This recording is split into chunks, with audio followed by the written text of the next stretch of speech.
Guys, maglikot ta karon.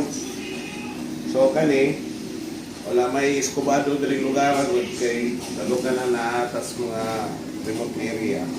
Ang isagol na lang nako diri sugar na lang siya o gata niya. Kani makita nimo ning dahon diri guys, kuha na siya.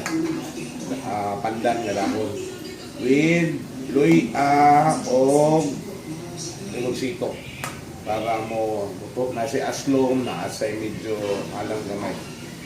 Ito na importante. So at na ni guys, ato na ni siyang kalataon.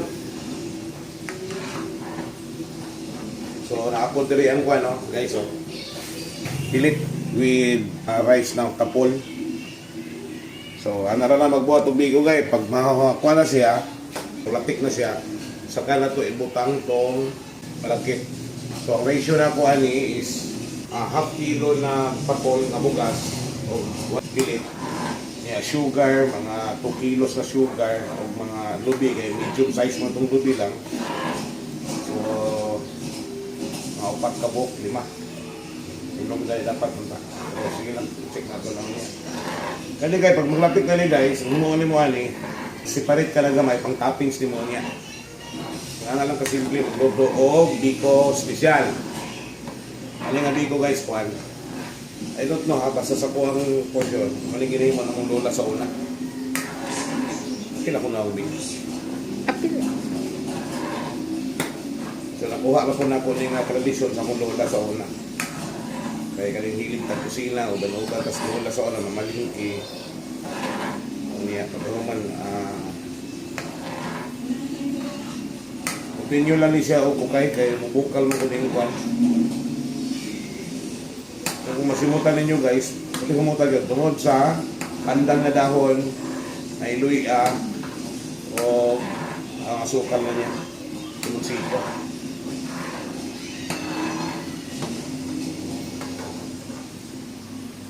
Gahapon buhat taghapon o binignet.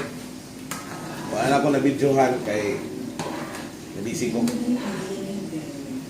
Simple ra kayo ni guys, mga recipe. Isang taning luwag guys.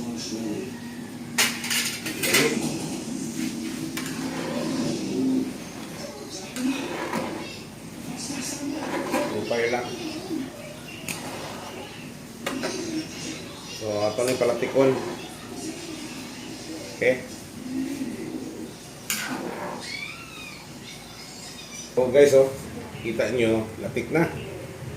So, okay na, nag-separate na po ko dito o kamay. Nag-separate na ko muna pang toppings na ko. So, ito na ibalik ng kwan. Kining. Kabalo ka, muna yung pinaka-crucial dali guys, kalang actually di ugalahan ani. Yung mga ukay-ukay kay dahil kayo kayon. So, i-disseminate ko na lang ni sila karon. Importante, ang basic na simple, pagsugod, tama.